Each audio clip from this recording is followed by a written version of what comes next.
आपकी श्वास प्रतीक्षण निरंतर एक अदृश्य मंत्र का जाप कर रही है।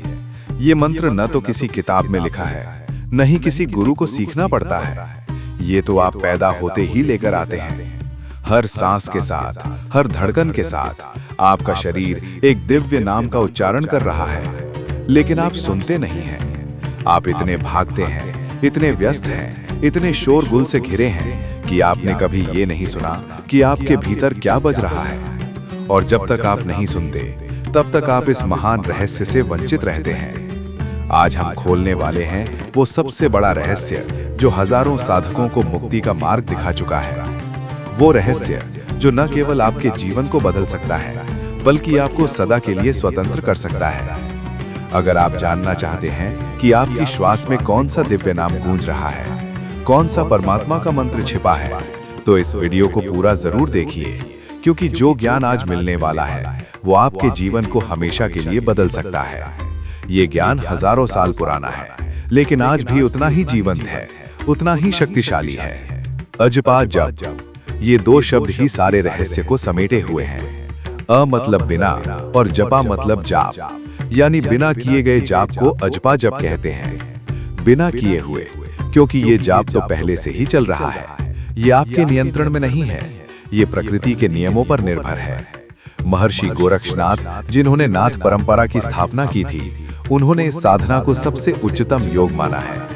उन्होंने कहा कि सभी योग इसी योग की ओर ले जाते हैं, सभी साधनाएं इसी बिंदु पर पहुंचती हैं। शिव सूत्र, अमृतनाद उपनिषद, हठ योग प्रदीपिका और घेरण संहिता जैसे प्राचीन ग्रंथ सभी इसी बात की पुष्टि करते हैं कि आपकी श्वास में हाँ और स का जाप निरंतर चल रहा है। ये केवल एक सिद्धांत नहीं है, ये एक जीवंत वास्तविकता है जो आप अभी इसी क्षण अनुभव कर सकते हैं। हंसोपनिषद में बहुत स्पष्ट लिखा है कि हर प्राणी हर दिन 20,040 बार ये मंत्र जपता है। ये संख्या कोई संयोग नहीं है, ये हमारी श्वास की गणना है। रात दिन हम लगभग इतनी ही बार श्वास लेते हैं और हर श्वास में एक पूरा मंत्र होता है। लेकिन यही तो आश्चर्य की बात है, सिर्फ जाप हो रहा है तो क्या फर्क पड़ता है? फर्क ये है कि जब आप जानते हुए कि ये जाप हो रहा है, तब परिणाम ही बदल जाता है। जब आप सचेत होते हैं, तब वो यांत्रिक प्रक्रिया एक चेतन प्रक्रिया में बदल जाती है। और यही तो है मुक्ति का रहस्य। आइए समझते हैं इस रहस्य को विज्ञान और आध्यात्मिकता दोनों के जरिए। जब आप श्वास लेते हैं, जब आप अंदर की ओर श्वास खींचते हैं, तो आंतरिक रूप से ह या ह की आवाज होती है। ये आवाज केवल आपके कानों में नहीं सुनाई देती, क्योंकि ये एक सूक्ष्म आवाज है। ये आपकी नाड़ियों में, आपकी चेतना में होती है। और जब श्वास बाहर आती है, जब आप बाहर की ओर श्वास छोड़ते हैं, तो सह या सो की आवाज होती है। ये दोनों मिलकर बनाते हैं हंसः। और हंसः का मतलब है आत्मा, परमात्मा, ब्रह्म। ये केवल एक शब्द नहीं है, ये आपके अस्तित्व का सार है। ये वो शक्ति है जो आपको जीवित रखती है, जो आपको सांस लेने देती है। उपनिषदों में कहा गया है कि ये हंस ही ब्रह्मांड में विचरण करता है। ये हंस ही सूर्य और चंद्रमा में चलता है। ये हंस ही सभी देवताओं में प्रविष्ट है। और सबसे महत्वपूर्ण, यही हंस हर प्राणी के हृदय में निवास करता है। श्वेताश्वतर उपनिषद में कहा गया है कि हंसः शुचिषद वसति।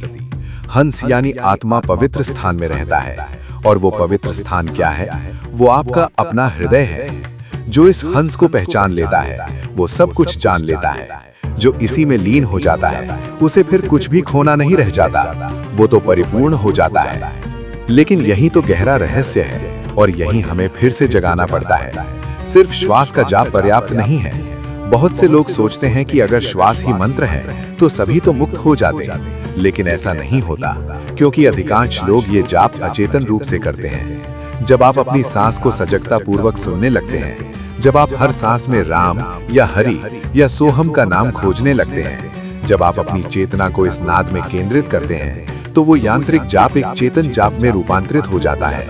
और यही तो है अजपा जप, यही तो साधना है। अमृतनाद उपनिषद कहती है कि जो योगी नाद को समझता है, उसे वेदों का अध्ययन करने की जरूरत नहीं, उसे किसी गुरु की शरण लेने की जरूरत नहीं, उसे किसी मंदिर जाने की जरूरत नहीं।